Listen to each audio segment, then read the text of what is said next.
Thank you so much for your warm words. Just to mention, I'm not the one who made a lot, but I'm one of all the Belarusian people who made all the efforts to achieve what we have now. But anyway, dear excellencies, ladies and gentlemen, thank you for the important opportunity to speak on this event. The people of Belarus have been protesting for almost 6 months. They are peaceful and determined. Belarusians are persistently going towards their common goal, living in a free country where they can choose their leader, where the state violence is unacceptable, and those disrespecting human rights are brought to justice. In summer, the whole world watched with admiration as our nation was reborn and our national flags flooded the streets. The creative slogans, the beautiful people with flowers and smiles on their faces, those images are impossible to erase from one's memory. In autumn and winter, the protest has matured despite the unspeakable repression, despite the fact that every demonstrator could end up in a prison cell. The protesters have self-organized in communities of seniors, students, doctors, teachers. They have teamed up with neighbors and showed how autonomous they are. Neighborhood communities have become the place for a grassroots movement to grow and strengthen. I speak to them virtually almost every week, and the energy and stamina of these people give me so much hope. Hope that there is no turning back. Hope that these people are unstoppable. Hope that after Belarusian summer, autumn, and now winter, there will come Belarusian spring, when we all once again show the world that if you preserve, you can change the whole country. And the time is right for a change.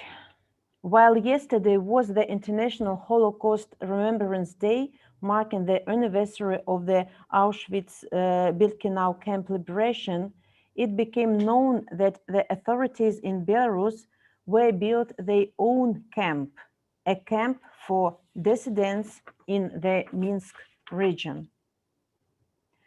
It seems like the traumatic history lesson that hasn't been learned. We cannot allow for the history to repeat itself. We have sacrificed so much to make sure that the violence of these months will never happen again. Never again should an 18-year-old be sentenced for 2 years in prison for spray painting a police shield, like Sofia Malashevich. Never again should a journalist be on trial for publishing the truth about the murder committed by the regime's cronies, like Katerina Borysevich. Never again should a well-meaning citizen who was protecting national symbols be ruthlessly murdered, like Roman Bondarenko. Never again should there be 221 political prisoners in Belarus. Never again should anyone be afraid to speak their mind and stand up for their rights. Never again. That is why our fight continues, and on our path, international solidarity has been a major support. The United Kingdom became one of the first countries to introduce the sanctions against those responsible for grave human rights violations. Now that both the UK and the EU have at their disposal Magnitsky-style legislative tools, I call on our partners from both sides of the channel to use them and expand the list. I truly hope that the EU fourth package of sanctions will be adopted as soon as possible.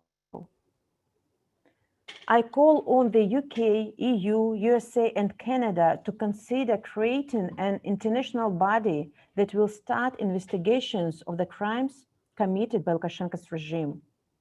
The OSCE and its Moscow mechanism are crucial in this respect.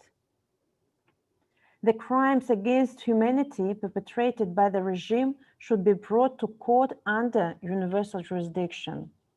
We have started this process in several countries already. I call on our partners to support our efforts in advocating for OMON and Gubopik to be recognized as terrorist organizations. Belarusians demand a change and want to achieve it peacefully. I call on you to mediate an inclusive dialogue so that Belarus can finally see a peaceful transition of power. Civil society and independent media are the backbone of a functioning society. They are fearlessly remaining on the front line of the demonstrations. I call on you to support them by all possible means. The repression in Belarus has led to many fleeing the country due to the threat to their safety. I call on you to provide visa support and create opportunities for Belarusian students and academics, doctors, and other specialists. We shouldn't also forget the pandemic is raging, and Belarusians are affected in numbers that are much higher than those the government declares. I call on you to support Belarusians in receiving the European vaccines. We shouldn't also forget that right now, political prisoners are behind bars risking being infected with COVID-19 without any help from their captors. You can write to them, raise their cases in your meetings, support their families. It matters a lot to know that you are not forgotten, that there are so many people who are working towards your freedom every day. It matters a lot for Belarusians to know that they are remembered, that their struggle is supported, that democratic countries are on their side. The fight for democracy is our challenge, but the freedom we are fighting for will mean a lot to the whole continent. On 7th February, we are gathering together with our friends all over the world for the International Day of Solidarity with Belarus. Stand with us in our quest for freedom and justice. Stand with Belarus. Живе Беларусь! Thank you.